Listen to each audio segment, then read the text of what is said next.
साई बंदी सतनाम बंदी छोड़ सतगुरु कबीर साहब की जय हो। आज हम जानेंगे सतगुरु नितिन साहब जी से एक सत्संग के माध्यम से गीता का पाठ प्रवचन करने वाले ये बाबा लोग हैं। ये लोग आपको गीता का तीसरा अध्याय आपको नहीं बताएंगे। क्यों नहीं बताएंगे? उसके अंदर क्या है ऐसा कि अगर वो ऐसा करते हैं, अगर वो गीता का तीसरा अध्याय बताते हैं, जो धर्म के नाम पे पाखंड चला हुआ है, उन सब की दुकानें बंद हो जाएंगी। आज सतगुरु नितिन साहब जी हम सबको क्लियर करेंगे कि तीसरे अध्याय में क्या है जो ये गुरु लोग, बाबा लोग हमें नहीं बताते। तो आज आपने सत्संग को पूरा विवेक लगा के और पूरी बुद्धि लगा के सुनना है। कृष्ण जी के शरीर का अंत कैसे हुआ?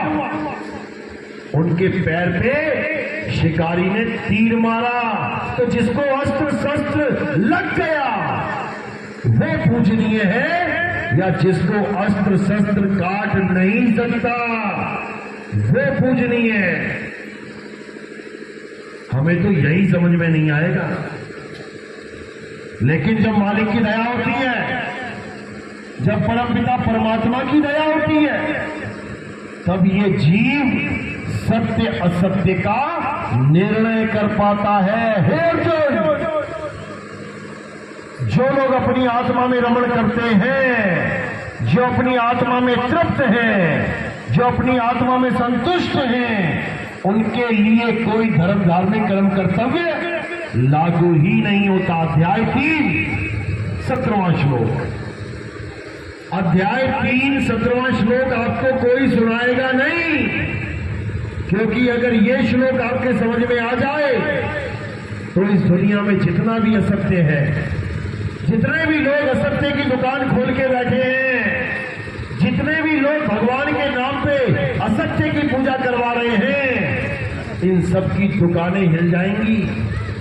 इसलिए आपको घर में गीता रखना भी अलाउड नहीं करते। कई लोग कहते हैं घर में महाभारत गीता नहीं होनी चाहिए। किस किस ने ये बात सुनी अपने जीवन में? हाथ खड़ा करो। जो लोग सुने हैं कि घर में महाभारत गीता नहीं होनी चाहिए, जबकि हमारा सबसे बड़ा ग्रंथ हिंदू लोगों का सबसे बड़ा ग्रंथ गीता ही है, और उसी को घर में नहीं रखवाया जाता। क्यों? क्योंकि जिसने गीता पढ़ ली वो सत्य सत्य का भेद समझ जाता है, उसके बाद वो असत्य को ग्रहण नहीं करता। लेकिन रामचरितमानस को घर घर में पहुंचाया गया। किस किस के घर में है रामचरितमानस? किस किस ने अपने जीवन में एक बार भी पाठ करवाया रामचरितमानस? हाथ खड़े करो। यहां भले कम है, लेकिन ज्यादातर लोग हर साल रामचरितमानस का पाठ करवाते हैं। 3-3 दिन चलता है लगातार, कहीं कहीं 2-2 दिन चलता है लगातार। क्यों करवाते हैं? गीता का पाठ क्यों नहीं करवाते घर घर में? क्योंकि रामचरितमानस का पाठ करके आपकी श्रद्धा शरीर से जुड़ जाती है। किसके शरीर से?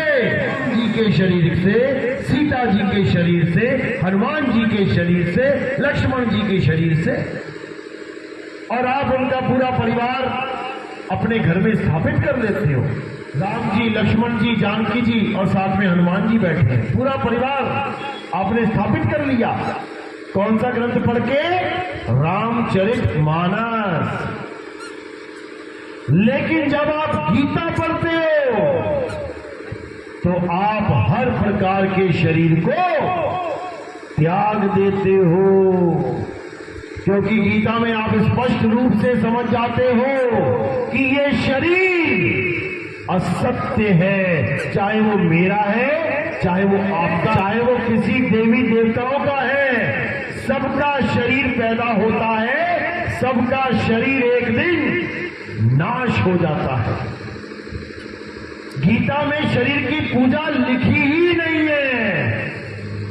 गीता में केवल सत्य का निर्णय किया गया है कि सत्य है क्या। हे अर्जुन, इस दुनिया में केवल एक सत्य है, चाहे कोई हिंदू है, चाहे मुसलमान, चाहे सिख है, चाहे कोई ईसाई, वो सत्य सबके लिए एक है। उसी एक सत्य की वजह से ये पूरा संसार चल रहा है। ये शरीर क्यों मिल रहा है हिंदुओं का? आत्मा की वजह से। आत्मा शरीर छोड़ दे तो क्या होगा? आत्मा शरीर छोड़ दे तो क्या होगा? हिंदू का शरीर गिर पड़ेगा, भले वो मंदिर में गिर जाए, भगवान भी उसको उठा नहीं सकते अगर आत्मा शरीर से जुदा हो गई है। नहीं तो कोई भी मरे, मंदिर लेके चले जाओ, भगवान के पास ले जाओ, जिंदा हो जाना चाहिए। अगर कोई मुसलमान चल रहा है तो वो भी आत्मा की वजह से चल रहा है।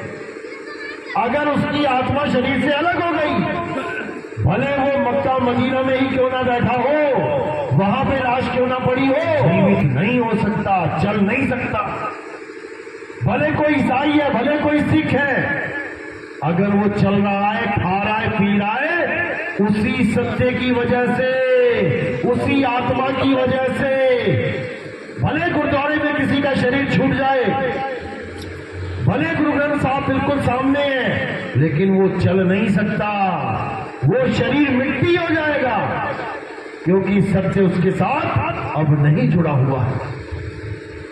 इसी प्रकार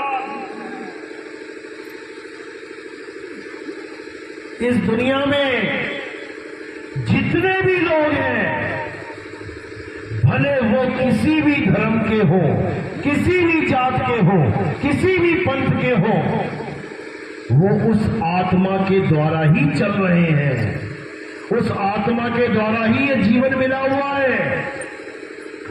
अगर वो आत्मा शरीर से अलग हो गई तो मेरे भाई, किसी भी धर्म, किसी भी पंथ का हो, वो चल नहीं सकता, उसको जलाया या दफनाया ही जाएगा। तो इसीलिए गीता में बिल्कुल स्पष्ट लिखा है कि हे अर्जुन, अगर इस दुनिया में कुछ पूजनीय है तो केवल आत्मा है। लेकिन अब आत्मा की पूजा करे तो करे कैसे? आत्मा तो दिखाई नहीं देती, मूर्ति दिखाई देती है, पूजा कर लेते हैं। पीपल का पेड़ दिखाई दिया, पूजा कर ली। तुलसी की पेड़ दिखाई दी, पूजा कर लिया। ये आत्मा की पूजा कैसे होती है भाई? तो आत्मा का नाम तो सुना है ना सबने? किस किसने सुना है आत्मा का नाम? हाथ खड़े करो यार।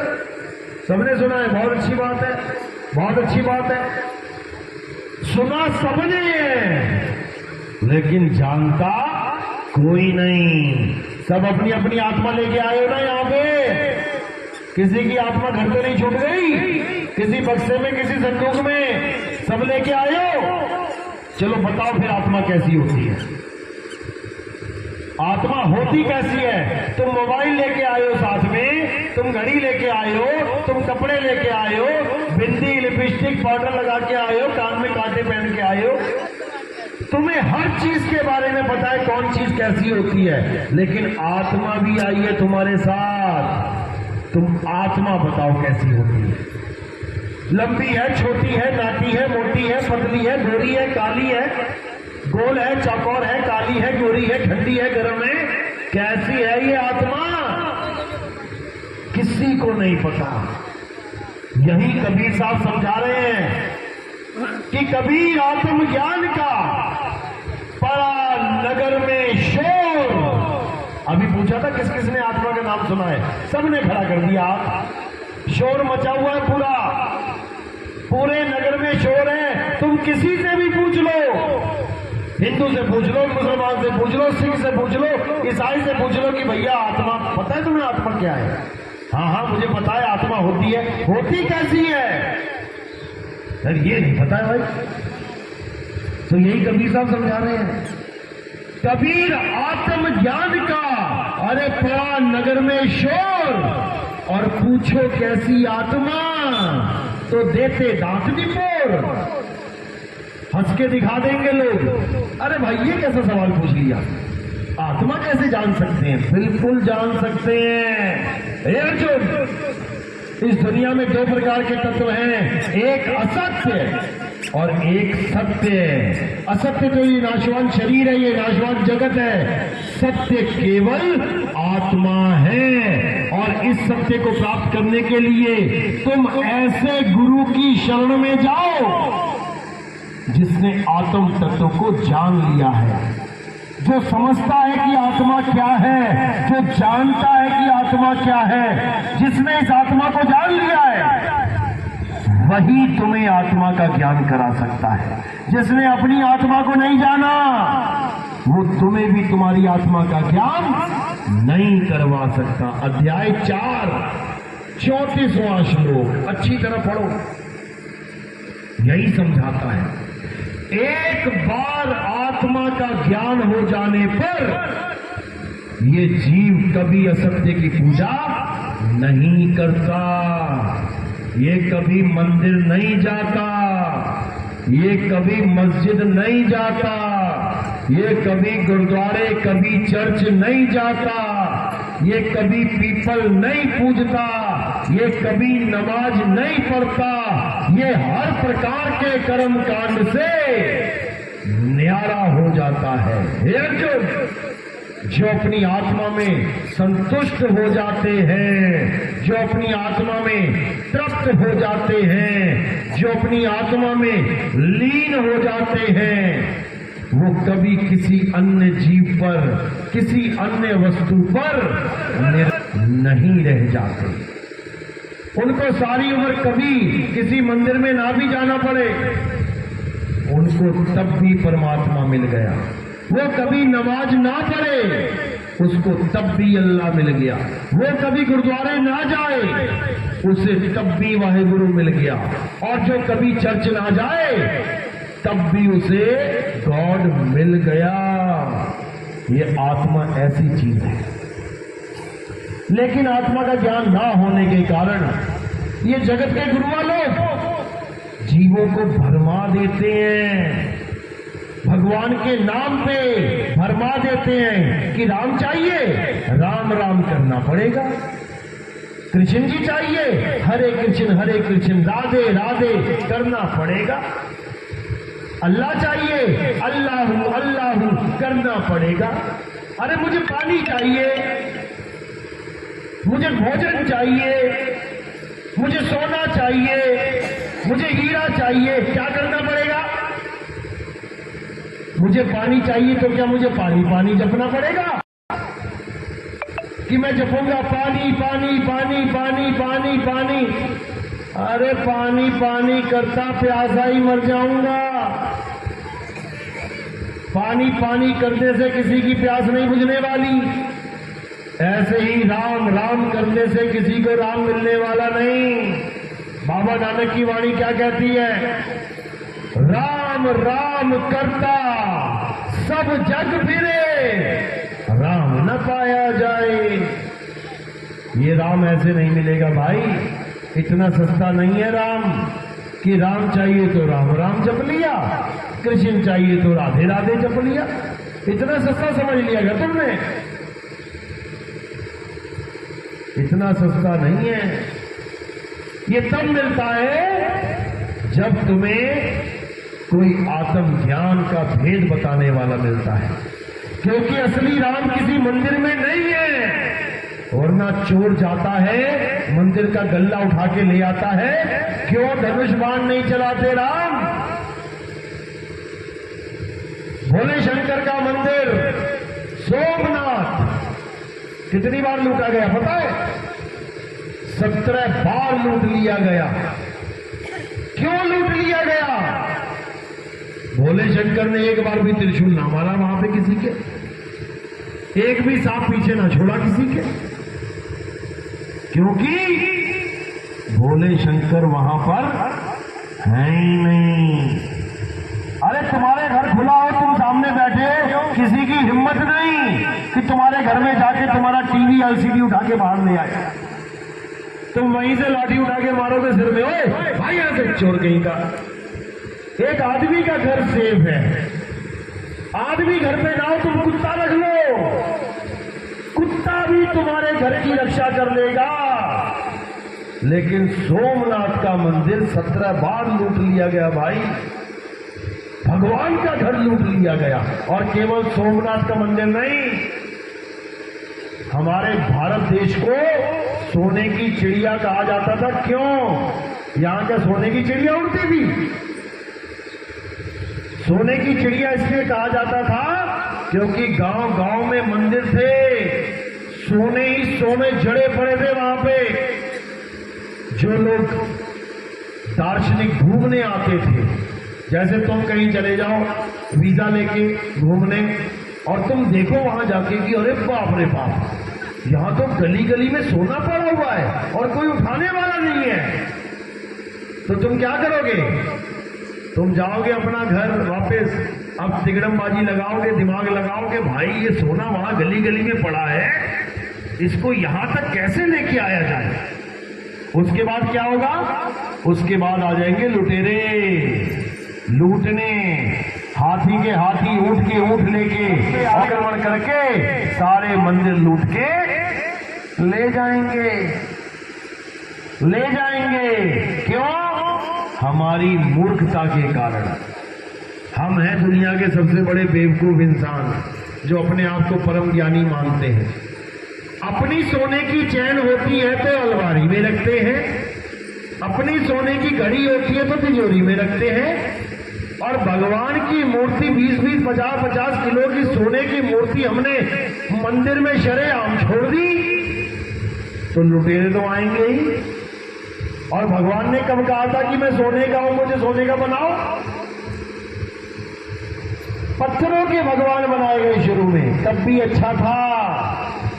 पत्थर पड़ा हुआ है, कौन लेके जाएगा लूट के उसको? हजारों पत्थर पड़े, शिवलिंग, शिवलिंग ना ले गए लूट के। लेकिन कुछ दिमाग वाले आए, ज्यादा चतुर प्राणी, थोड़ा सा पैसा कमा लिया, कहते हम तो भगवान चांदी का बनाएंगे। अच्छा बना ले भाई, पत्थर का छोड़ के चांदी का बना लिया। अब उससे भी धुरंधर आ गए महान आत्मा, कहते ले चांदी क्या होता है, हम तो सोने का बनाएंगे। ले भैया तू भी बना ले, सोने का बना लिया। अब उससे भी आ गए परम ज्ञानी, हम तो इसमें हीरे जड़ेंगे। ले भैया तू भी जड़ ले हीरे। अब क्या करें? अब मंदिर में स्थापना करेंगे। अच्छा, अपना माल रखो तुम बंद कर करके, और लोगों से पैसा इकट्ठा कर करके सोने की मूर्तियां बना बना के, हीरे जड़ा जड़ा के रख लो मंदिर के अंदर शरेआम। अभी तो नहीं है, पहले हर मंदिर में सोने की मूर्तियां हीरों से जड़ी हुई होती थी। नहीं होती तो बता दो। अरे तुमने चीनी फेंकी है तो चींटियां आएंगी। चींटियों का कसूर नहीं है कि तुम कह रहे हो छाती फोड़ के आए, हमें लूट के ले गए। तुम्हारी मूर्खता की वजह से हमारे देश का अनमोल खजाना आज उन विदेशियों के पास पड़ा है, केवल हमारी मूर्खता की वजह से। हमने ये महामूर्खों वाले काम किए हैं, बड़ी बड़ी मंदिर बना के, बड़े बड़े सोने की मूर्तियां बना बना के। वही पैसा, वही सोना अगर आज हमारे देश में होता तो लोग हमारे देश में आने के लिए लाइन में लगा के वीजा ले रहे होते। इतना पैसा होता, इतना पैसा होता कि लोग लाइनों में लग के कर्जा ले रहे होते भारत देश से। जो आज ये कितना कर्जा लेके बैठा हुआ है, एक एक आदमी पे 50-50 हजार का कर्जा है। जैसे तुम पैदा होते हो, तुम्हारे घर में बच्चा पैदा होता है, 50 हजार का कर्जदार है वो वर्ल्ड बैंक का। किसी गलत फहमी मत रहना कि हम तो आजाद हैं। आजाद वाजाद कोई नहीं है। एक डंडा आएगा ऊपर से, सबकी आजादी धरी की धरी रह जाएगी। गुलाम हो तुम लोग, गुलाम। आजाद कब होगे? जब भारत देश का सारा कर्जा हम वापिस कर देंगे, तब हम आजाद हैं। अभी तो तुम्हें यह भी नहीं पता होगा कि कर्जा है कितना, कितना होगा, सोचो, सोच भी नहीं पाओगे तुम। इतना कर्जा लेके बैठे हैं हम, केवल अपनी मूर्खता की वजह से। कृष्ण जी ने कभी नहीं कहा कि मेरी सोने की मूर्ति बनाओ, राम जी ने कभी नहीं कहा कि मेरे हीरे की मूर्तियां बनाओ। अरे वो तो ये कहते रहे कि हे अर्जुन, मैं शरीर हूं ही नहीं, तो मूर्तियां किसकी बना रहे हो?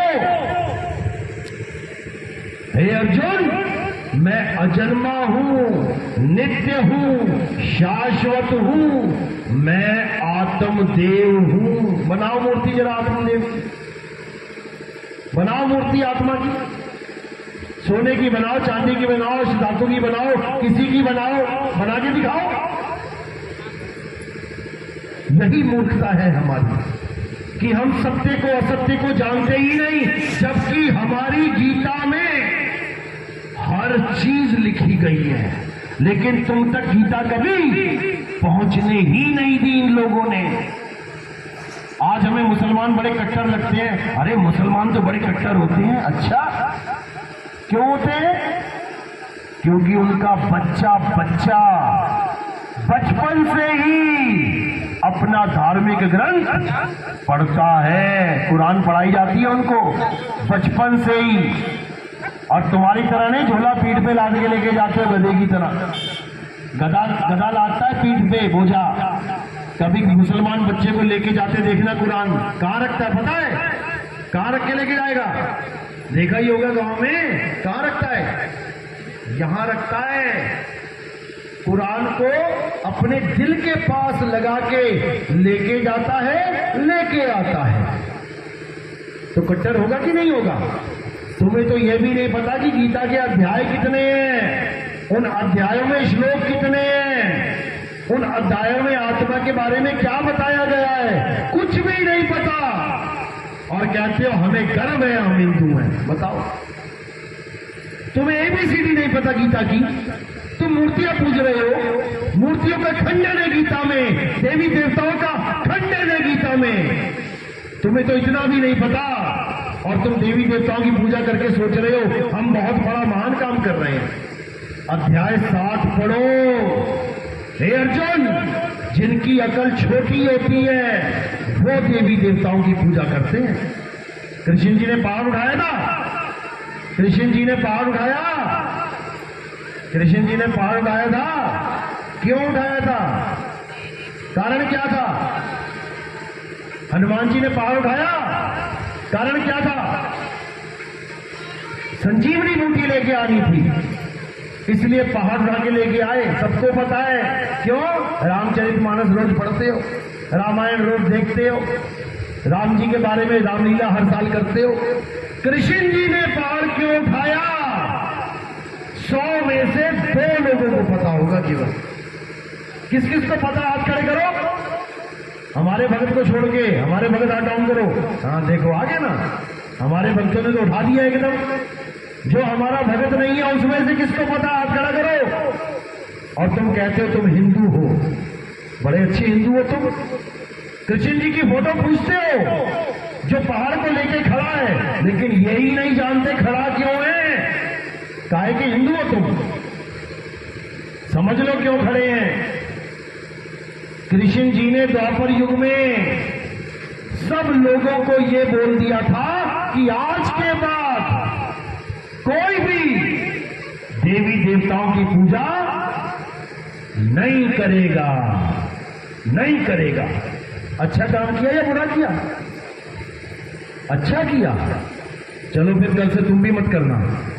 जो भी पूजा करेगा वो नरकों में जाएगा। अच्छा है कि बुरा है? सोच लो, सबकी पूजा छूट जाएगी। क्योंकि कृष्ण जी मना कर रहे हैं कि कोई पूजा पाठ नहीं करेगा, कोई हवन यज्ञ नहीं करेगा, कोई तीर्थ स्थानों पे देवी देवताओं के नहीं जाएगा, कोई किसी नदी में स्नान नहीं करेगा। समझे? और तुम सोच रहे हो कि हमें बहुत महान काम करवाया जा रहा है मंदिरों में बुला के। तुम्हारा बेड़ा गर्क करवाया जा रहा है। कृष्ण जी ने द्वापर युग में मना कर दिया था कि हमारे धर्म में हिंदू देवी देवताओं का प्रवेश वर्जित है। अब कोई भी देवताओं की पूजा नहीं करेगा। तो दोबारा कहां से आ गया ये सब तामझाम? कौन लेके आ गया दोबारा ये पूजा पाठ? क्या कोई कृष्ण से भी महान हो गया? द्वापर युग में 8वां अवतार कृष्ण जी थे, 9वां अवतार महात्मा बुद्ध हुए। उन्होंने भी पूजा का खंडन किया, उन्होंने भी मंदिरों का खंडन किया।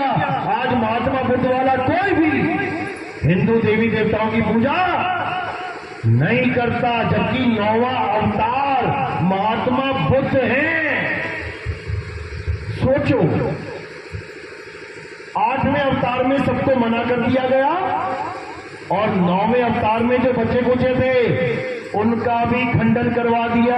बिल्कुल नहीं। तो ये पूजा पाठ, ये मंदिर कहां से आ गए दोबारा? किसी को समझ में नहीं आ सकता, क्योंकि यही काल का जाल है, यही माया का जाल है। तुम्हें माया ने फिर से दोबारा जाल में उलझा दिया है और तुम सोच रहे हो कि हम बहुत बड़ा काम कर रहे हैं। तुम अपना जन्म बर्बाद कर रहे हो। कृष्ण जी ने जब देवी देवताओं का खंडन कर दिया, उनकी पूजा हटा दी, तब जैसे तुम्हारा मन विचलित है, अच्छा देवी देवताओं की पूजा नहीं करेंगे तो करेंगे क्या? लोगों ने भी यही पूछा। तब कृष्ण जी ने क्या बोला कि जाओ गोवर्धन पर्वत की पूजा करो। बोला कि नहीं बोला? गोवर्धन पर्वत पूजवाया कि नहीं? सारे गए गोवर्धन पर्वत की पूजा करने, 5, 10, 15 मिनट करके वापस आ गए। कहते महाराज अब क्या करें, अब किसकी पूजा करें? क्योंकि आदतें पड़ चुकी थी दुनिया भर के देवताओं की पूजा करना, लगे रहना, 2-2 घंटा, 5-5 घंटा, पूरा पूरा दिन पाठ करना, इसी में जीवन बीत रहा था। अब 5-10 मिनट में पूजा करके वापस आ गए। अब क्या करें? कृष्ण जी परेशान कि ले फिर आ गया वापस, अब क्या करें? तो ऐसी पूजा करवाई उनसे कि पूरा दिन पूजा ही खत्म ना हुई। क्या करवाया बताएं? क्या करवाया? गोवर्धन पर्वत का चक्कर कटवाया। बेटा तू काट चक्कर। अब लगा बेचारा सुबह से 84 कोस की यात्रा करने को। सुबह बीत गई, दोपहर बीत गई, शाम बीत गई, थक हार के आया, पूछा हाँ करेगा पूजा देवताओं की? अरे मुझे सोने दो महाराज, मैं तो थक गया। अब पूरा दिन चक्कर कटवा रहे हैं। आज भी चक्कर काट रहे हैं वहां पे लोग। आज भी वृंदावन में उसी गोवर्धन पर्वत के चक्कर काट रहे हैं लोग। क्यों? क्योंकि कृष्ण जी का हुक्म था कि देवताओं की पूजा छोड़ो और गोवर्धन का चक्कर काटो। अच्छा, यानी गोवर्धन का चक्कर कटवाने आए थे वो हमें। उसको काटने से क्या होगा भाई? गोवर्धन के चक्कर लगाने से क्या होगा? मुक्ति मिल जाएगी? जी नहीं। जो लोग गोवर्धन का चक्कर काटते रहे, समय बीतता रहा और उनके दिल से देवताओं की श्रद्धा खत्म हो गई, कोड़ा काट। अब वो आए लौट के कि महाराज जी अब क्या करें? अब उनको आत्म ज्ञान का पाठ करवाया गया कि अब जानो कि आत्म ज्ञान क्या है। अब तुम आगे की स्टेज में आओ, आगे के लेवल में आओ, आगे की पढ़ाई पढ़ो। तब उसको समझाया कि आत्म देव की पूजा करो मेरे भाई, जिसको शस्त्र काट नहीं सकता, अग्नि जला नहीं सकती, वायु सुखा नहीं सकती, जल भिगो नहीं सकता, उस आत्मा की पूजा करना ही परमपिता परमात्मा की पूजा करना है। याद रखो, तुम्हारे घर में जो नमक है, एक चुटकी नमक खा लो, बिल्कुल वैसा ही स्वाद आएगा जैसा समुद्र में नमक पड़े हुए का स्वाद होता है। अपने घर के घड़े में से एक गिलास पानी पी लो, बिल्कुल वैसा ही स्वाद आएगा जैसा किसी नदी में जाके एक गिलास पानी पी लो। वैसी ही तृप्ति हो जाएगी, वैसा ही गला गीला हो जाएगा। इसीलिए कृष्ण जी ने यही समझाया कि हे अर्जुन, मैं कोई शरीर नहीं हूं कि तू मुझे आंख, कान, नाक, मुंह, हाथ, लिंग, गुदा मान के बैठा है। मैं शरीर नहीं हूं, मैं आत्मा हूं। इस शरीर को चलाने वाली आत्मा हूं। ये शरीर तो कुछ समय के लिए मैंने धारण किया है, जैसे मैंने मछली का शरीर धारण किया था। पहला अवतार क्या था विष्णु जी का? मत्स्य अवतार। तब किसी ने ना कहा कि मछली ही विष्णु है। जब मैंने कछुए का अवतार धारण किया समुद्र मंथन के लिए, तब किसी ने ना कहा कि कछुआ ही विष्णु है। जब मैंने जंगली सुअर वराह का अवतार धारण किया, दोनों दांतों के ऊपर पृथ्वी को उठा के लेके आया, तब किसी ने ना कहा कि जंगली सुअर वराह ही विष्णु है। और जब मैंने इंसान का रूप धारण कर लिया, राम और कृष्ण का, तो सब राम और कृष्ण का शरीर मान के बैठ गए कि यही राम है, यही विष्णु है। अरे जब मैं मछली नहीं रहा, जब मैं कछुआ नहीं रहा, जब मैं वराह नहीं रहा, तो इंसान कहां से हो गया? इंसान भी एक शरीर है और मैं शरीर नहीं हूं। अब ढूंढो क्या है वो। सारी उम्र लग जाएगी तुम्हारी ढूंढते ढूंढते कि विष्णु जी हैं क्या, राम जी हैं क्या, कृष्ण जी हैं क्या। सारा जीवन बीत जाएगा तुम्हारा, लेकिन तुम जान नहीं पाओगे। पूजा करना तो बहुत दूर की बात है, बहुत दूर की बात है। देवी भागवत पढ़ो, उसमें स्पष्ट लिखा है, उसमें ब्रह्मा जी को ज्ञान दिया जा रहा है। हे ब्रह्मा जी, मैं यानी देवी शेरावाली दुर्गा सृष्टि रचना से पहले ना तो स्त्री होती हूं, ना पुरुष होती हूं, और ना ही किन्नर होती हूं। यानी मैं शरीर नहीं हूं। जिसकी भी आप पूजा कर रहे हो वो शरीर नहीं है। शरीर तो धारण किया है। किसने धारण किया है? आत्मा ने। उस आत्मा की पूजा ही परमात्मा की पूजा है। लेकिन कोई आत्मा को जान ही नहीं पा रहा। तो कबीर साहब कहते हैं, जब लगना छीनोगे आत्म, तब लगना मिली है परमात्म। आत्म छीने परमात्म छीने, अरे संत कहावे सोए, और यह भेद काया से न्यारा, बूझे बिरला कोई। आप भी एक आत्मा हो, हम भी एक आत्मा हैं।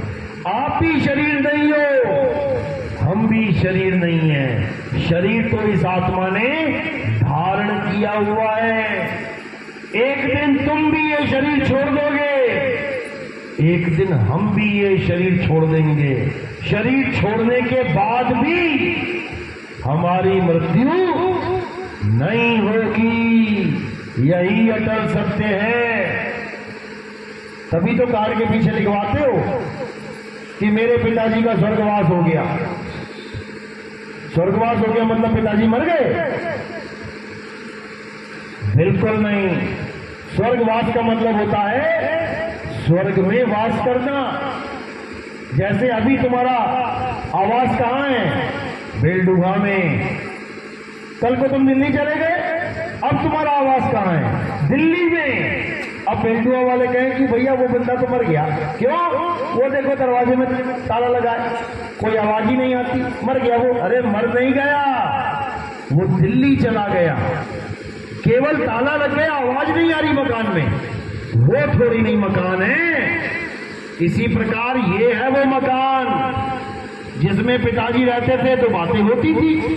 अब चले गए तो ताला लगा के निकल गए, मकान में ताला लग गया और पिताजी चले गए स्वर्ग में, उनका वास हो गया स्वर्ग में। तो पिताजी मर थोड़ी नहीं गए, केवल इस दरवाजे को बंद करके चले गए। अब ये बोलेगा नहीं कुछ, बस इतना सा ही खेल है और कुछ नहीं। जिसके समझ में आ जाए उसका बेड़ा पार है, नहीं तो 84 तैयार है। जाओ कुत्ता बिल्ली हाथी घोड़ा बनो। अभी तो चूहा निकलता है तो कड़की लगा देते हो फंसाने के लिए, ठक ठक। और जब तुम चूहे बन जाओगे, जब तुम चूहा बनके आटे को खोजोगे, रोटी के टुकड़े को खोजोगे और लोगों ने कड़की लगा रखी होगी, जहर की गोली डाल रखी होगी, बड़े स्वाद से खाओगे और जब तड़पोगे तब समझ में आएगा ये जीवन क्या था, इंसानी जन्म जो तुमने बर्बाद कर दिया। इसलिए देवी देवताओं की पूजा नहीं करनी है। किसकी पूजा करनी है? गुरु ग्रंथ साहब में गुरु नानक देव की वाणी है, कहते हैं आत्म देव पूजिए गुरु के सहज सुभाए। अगर किसी की पूजा करनी है तो केवल आत्मा की पूजा करनी है। अगर कोई ज्ञान प्राप्त करना है तो केवल आत्मा का ज्ञान प्राप्त करना है। कबीर साहब कहते हैं जल में मीन प्यासी, मोहे देखत आवे हासी, आत्म ज्ञान बिना नर भटके, कभी काबा कभी काशी। मुसलमान भाई काबा में जा रहे हैं, हिंदू भाई काशी को दौड़ रहे हैं और साहिब कह रहे हैं दोनों ही भटक रहे हैं। ये भटकना कब खत्म होगा? जब तुम अपने हृदय में उस मालिक को प्राप्त कर लो, खुद में आओगे तो खुदा को पाओगे, नहीं तो भटकते रह जाओगे। चलो आज का सत्संग यही समाप्त करते हैं और आगे का प्रोग्राम जो है वो आपको बताया जाएगा। अब आरती का समय है, आरती कैसे करते हैं। हमारे पंथ में, हमारा कबीर पंथ है, हमारे पंथ में किसी फोटो की, कैलेंडर की, किसी मूर्ति की आरती पूजा नहीं की जाती, क्योंकि मूर्ति जीवित नहीं है। अगर मूर्ति टेढ़ी हो जाए तुम 1000 बार कहो भैया सीधे हो जाओ, सीधे हो जाओ, भगवान जी गुरु जी सीधे हो जाओ, नहीं होगी। एक छोटा सा बच्चा टेढ़ा हो गया, उसको कहो बेटा सीधा हो जा, 1 मिनट में सीधा हो जाएगा। वो भगवान हो के सीधा ना हो पाया और ये इंसान हो के सीधा हो गया, क्या कमी है उसमें? वो सीधा नहीं हो पा रहा है। आत्मा की कमी है, पत्थर में आत्मा नहीं होती। नहीं तो तुम कोई गलत काम करके जाते ना तो ये पत्थर का थप्पड़ पड़ता तुम्हारे कान पे कि क्यों गलती करके आया है। लेकिन ना तो कोई थप्पड़ मारने वाला है, ना कोई आशीर्वाद देने वाला है। वो जैसा डिजाइन बनाया उसने, वो सारी उम्र वैसे डिजाइन रहा खड़ा हुआ। ये भगवान के लक्षण होते हैं, ये नहीं होते। भगवान तो राक्षसों का नाश कर देते हैं, ये तो तुम्हें आशीर्वाद तक नहीं दे सकते। तो अज्ञान से बाहर आना है, आत्म देव की पूजा करनी है, जिसकी वजह से आप सब चल रहे हो। बिना आत्मा के कोई नहीं चल रहा है। कोई बिना आत्मा के चल रहा है? कोई नहीं चल रहा बिना आत्मा के। 24 घंटे करंट लगा रखा है तुमने आत्मा का। जैसे ये पंखा इतनी हवा दे रहा है, क्यों? करंट लगा हुआ है इसमें। करंट लगा है तो घूम रहा है, करंट हटा तो रुक गया। इसी प्रकार आत्मा लगी है साथ में, तो तुम भाग रही हो। मेरे कपड़े, मेरी लिपस्टिक, मेरी बिंदी, सब कुछ याद आ रहा है, और आत्मा अलग, तो ऐसे नाले में गिर पड़ोगी। नाले में गिर जाओगी, उठने का भी याद नहीं है, उठ जाऊं मैं। इस आत्मा की वजह से ये सुंदर सुंदर बन के आ रही हो। आत्मा ना हो तो ये कपड़े भी खींच लेंगे लोग, नंगा करके भेज देंगे शमशान घाट में मरने के लिए, जलने के लिए। अगर तुम्हारी कदर पड़ रही है, तुम्हें कोई प्यार कर रहा है, तो क्यों आत्मा की वजह से। माँ को बेटी प्यार कर रही है, बेटी को माँ, पति को पत्नी प्यार कर रहा है, पत्नी को पति, क्यों? आत्मा की वजह से। किसी की बीवी मर जाए, उसको कहो रखे जरा इसको महीना अपने साथ, कहेगा भैया चुड़ैल बन जाएगी, ले जाओ इसको, जला दो इसको। 2 रात नहीं काट सकता तुम्हारे साथ तुम्हारा पति, लाश के साथ काट के दिखा दे, है हिम्मत तो? सारा जीवन काट रहा है तुम्हारे साथ केवल आत्मा की वजह से। और अगर तुमने आत्मा को ही नहीं जाना, जो तुम्हारा प्रभु है, जिसको तुम कहते हो प्रभु के बिना पत्ता नहीं हिल सकता, अरे वो आत्मा है जिसके बिना पत्ता नहीं हिल सकता। वो आत्मा है जिसकी वजह से तुम्हारी उंगली हिल रही है। वो आत्मा ही प्रभु है जिसको तुम जानते नहीं हो और पत्थर को प्रभु मान के बैठ गए हो। वो पत्थर की सफाई ये आत्मा ही कर रही है, समझे? तो अब आत्मज्ञान को जानना है, देवी देवताओं की पूजा नहीं करनी है। किसके समझ में आ रही है बात? मेरी हाथ खड़े करो।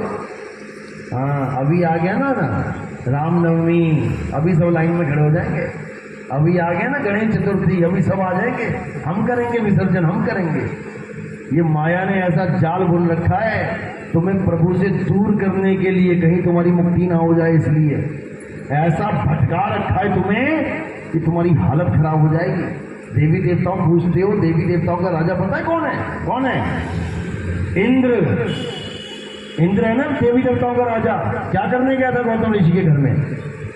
गौतम ऋषि के घर में क्या करने गया था? देवताओं का राजा।